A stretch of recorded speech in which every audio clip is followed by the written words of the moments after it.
Hello दोस्तों, इस video में हम बेसिस एंड डायमेंशन को शुरू करते हैं। अब तक हमने वेक्टर स्पेस, सब स्पेस, लीनियर सम ऑफ सब स्पेसिस, डायरेक्ट सम ऑफ सब स्पेसिस ये सब कर लिया है। इनकी थ्योरम भी कर ली है और एग्जांपल भी देख लिए थे। अब बेसिस एंड डायमेंशन से शुरू करते हैं।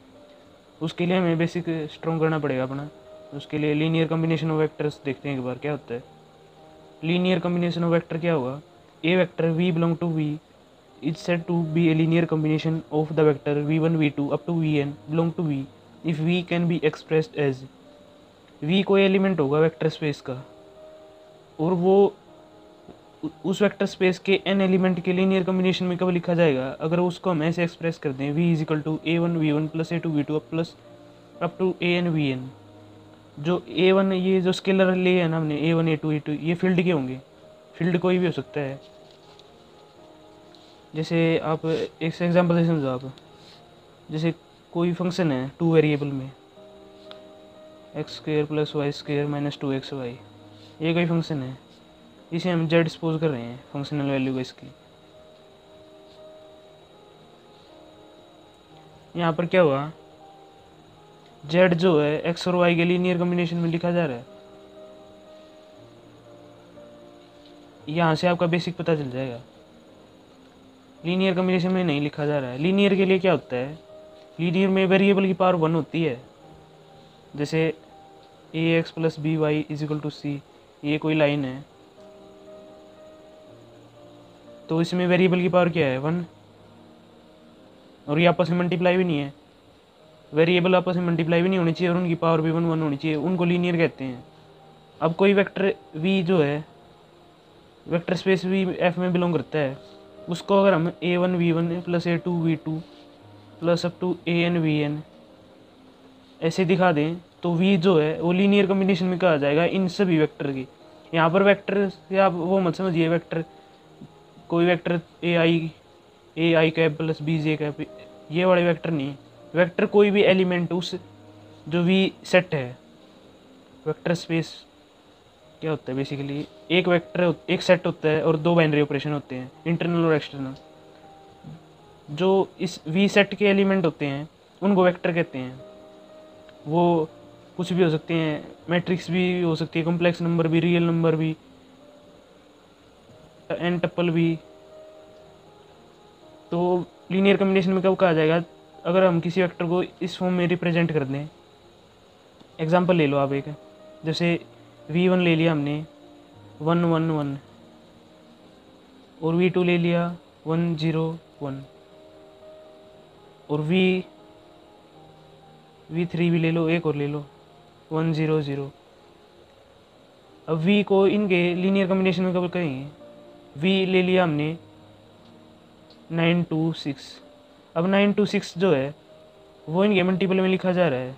जैसे 2 1 1 प्लस 4 1 0 1 प्लस 3 1 0 0। अब इनको अंदर मल्टीप्लाई करोगे आप 2 2 2 प्लस 4 0 4 प्लस 3 0 0 2 4 4 और 2 6 और 3 9 फर्स्ट कंपोनेंट आ जाएगा। मतलब क्या हुआ? जो ये वी वेक्टर लेके चले हम इनको इस फॉर्म में एक्सप्रेस कर दिया a one v one a two v two plus a three v three. तो 9 2 6 जो है ये वेक्टर इनके लीनियर कम्बिनेशन में लिखा गया। अब जो जीरो वेक्टर होता है ना, जीरो वेक्टर वो हमेशा लीनियर कम्बिनेशन में लिखा जाएगा कि नहीं फाइनाइट नंबर ऑफ वेक्टर के। जीरो का v1 v2 प्लस v3 ये कोई वेक्टर है किसी वेक्टर स्पेस के। ये v1 v2 vn तक एलिमेंट है। इनको आप जीरो से मल्टीप्लाई कर दो क्योंकि स्केलर तो हमारी फील्ड से आता है, वो इक्वल भी हो सकता है। अब जीरो की सी तो मल्टीप्लाई करोगे जीरो ही आएगा। और जीरो ये आपने प्रॉपर्टी पढ़ी थी a u is equal to zero.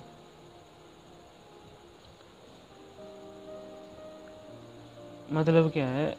अगर कोई स्केलर तो ए एलिमेंट है और ये वी इनका रिजल्टेंट जो है वेक्टर में ही आएगा।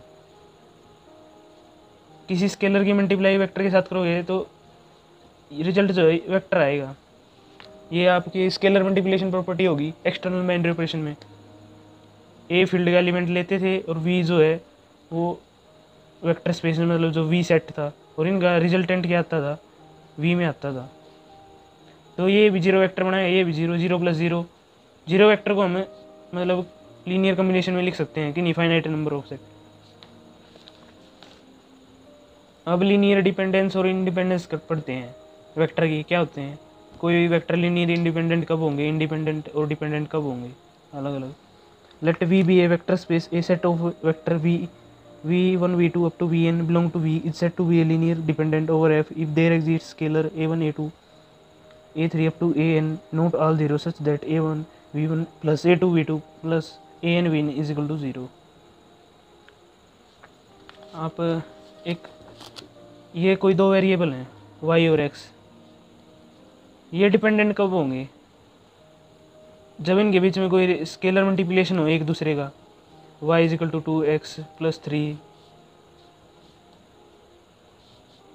तो ये एक दूसरे पर डिपेंड करते हैं। x की वैल्यू पुट करो, आप y का रिजल्ट आएगा। ये बेसिक एग्जांपल लेके चल रहे हैं हमें। डिपेंडेंट का क्या मतलब हुआ,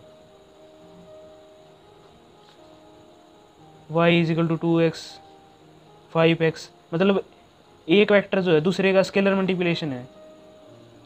अब कोई सेट ऑफ वेक्टर है, मतलब v1 v2 vn, ये आपस में लीनियरली डिपेंडेंट कब होंगे, अगर इनके स्केलर के साथ मल्टीप्लाई करो, a1 a2 v2 plus an vn, इसको ऐसे लिखो, इसी को जैसे आप देखो y minus 5x is equal to 0। इसमें जो ये इनकी जो स्केलर है वो नॉन जीरो है, इसमें भी वही कंडीशन होगी। इसमें से कोई एक भी अगर नॉन जीरो हो गया तो ये डिपेंडेंट हो जाएंगे। क्या हुआ, अगर कोई सेट है ऑफ वेक्टर है, हमें v1 vn तक हमें ये दिखाना है कि ये v1 से लेकर vn तक जो जितने वेक्टर हैं वो लीनियरली डिपेंडेंट हैं, तो इस फॉर्म में रिप्रेजेंट करके हम इनके जो स्केलर हैं उसमें से एक को नॉन जीरो दिखा देंगे। एटलीस्ट वन जो है वो इनमें नॉन जीरो होगा। अगर इसमें से सभी ज़ीरो हो गए, a1 a2 a3 up to an सभी ज़ीरो हो गए, तो इनमें कोई रिलेशन ही नहीं बनेगा। जैसे x प्लस वाई है इजिकल टू 0 है, इसका मल्टीप्लाई भाई 0 के साथ कर दो आप 0 से, तो इनके बीच में कोई रिलेशन तो नहीं आया। अगर आप किन्हीं वेक्टर के बीच में रिलेशन फाइंड कर पा रहे हो, उसके लिए क्या होगा, इनका जो स्केलर है वो नॉन जीरो होना चाहिए।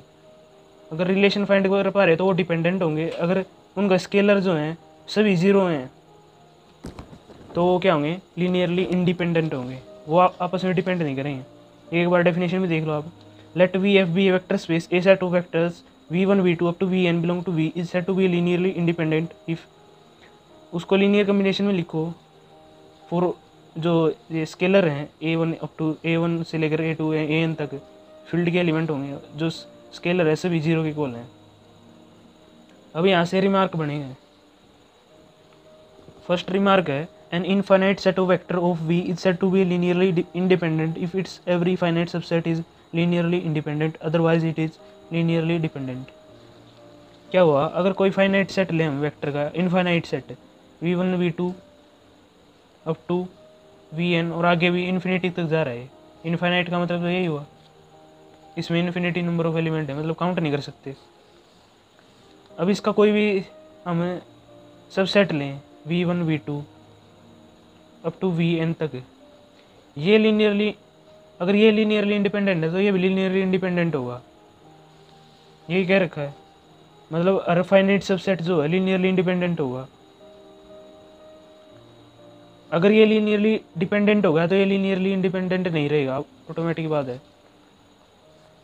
अगर क्या होगा, इसमें से लीनियर डिपेंडेंट मान के चलो हमें a1 v1 plus a2 v2 plus up to an vn is equal to 0, इसमें से कोई एक हमारा डिपेंडेंट है तो नॉन जीरो होगा। इनमें से कोई एक, हमने मान लिया a2 नॉन जीरो है।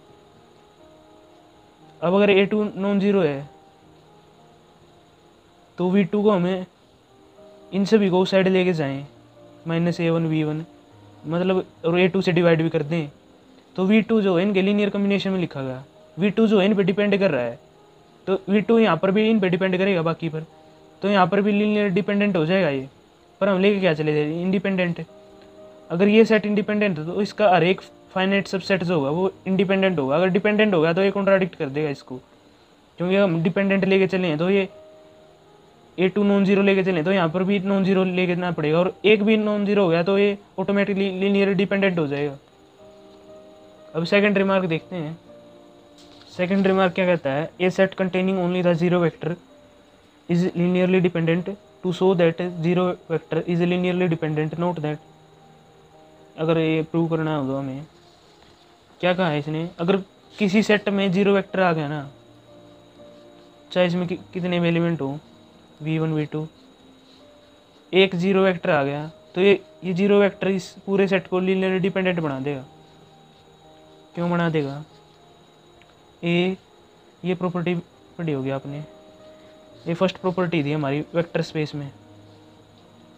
इसका प्रूफ ए जीरो में जीरो जोड़ो कुछ नहीं होगा, और इसको डिस्ट्रीब्यूट करके लिख सकते हैं। यहाँ से क्या हुआ, 0 + 0 0 = A0 + A0, यहाँ पर 0 ऐड कर दिया और ये कैंसिलेशन लॉ लगा दिया। यहाँ से क्या आ गया, A0 = 0 वेक्टर। तो यहाँ से किसी नॉन जीरो, यहाँ पर कोई A नॉन जीरो स्केलर है, उसके लिए रिजल्ट आ गया हमारा, तो ये क्या हो गया, डिपेंडेंट हो गया। एक भी स्केलर नॉन जीरो है, इसको आप 0 × कुछ भी करो, ये जीरो वेक्टर है, इसका स्केलर ले लिया हमने A1, A2 V1, A3 V2 plus zero vector. अब ये जो जीरो वेक्टर है A1 जी, अगर ये सभी जीरो भी हो गए, मान के चलो A2 A3 अप टू ये सभी जीरो हो गए, A0 ये बचा, ये तो नॉन जीरो रह गया। किसी नॉन जीरो के लिए तो डिपेंडेंट होता है वो सेट। हमने इस तरह एक्सप्रेस किया, जो लीनियर कॉम्बिनेशन बनाया, सभी जो वेक्टर थे जो हमें गिवन सेट था, उसमें अगर एक भी नॉन जीरो स्केलर आ रहा है तो वो डिपेंडेंट होगा।